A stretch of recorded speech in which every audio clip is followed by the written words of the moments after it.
ఒక్కసారి ఈ వీడియో చూడండి. ఇదేమి మూవీ సీన్ కాదు. సెర్బియాలో one of the biggest student protest. Almost 3.5 lakhs students gather అయినారు. దీనికి రీజన్ ఏదో తెలుసా?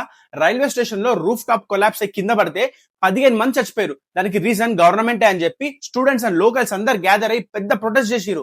మరి మొన్న రాజస్థాన్ గవర్నమెంట్ స్కూల్లో రూఫ్ టాప్ కింద పడితే 7 మంది చిన్న పిల్లలు చనిపోయినారు, 29 మంది ఇంజూర్ అయినారు. మరి దీనికి రీజన్ ఎవరు?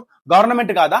అంతమంది చిన్న పిల్లలు చనిపోతే ప్రొటెస్ట్ కాదు కదా, కనీసం అంబులెన్స్ కూడా రాలేదు. వాళ్ళ పేరెంట్సే వాళ్ళ పిల్లలు అందులో వెతుక్కొని వాళ్ళ భుజాల మీద వేసుకొని హాస్పిటల్ తీసుకుని వెళ్ళారు. ఇదేమి సడన్ గా కాలేదు.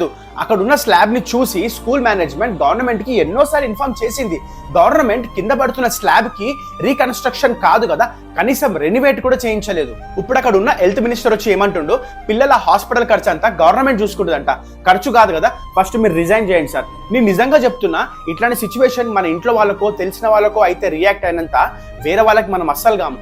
ఈ వీడియోని కూడా ఒక పచ్చళ్ళ వీడియో లాగా చూసి స్కిప్ చేసేయండి.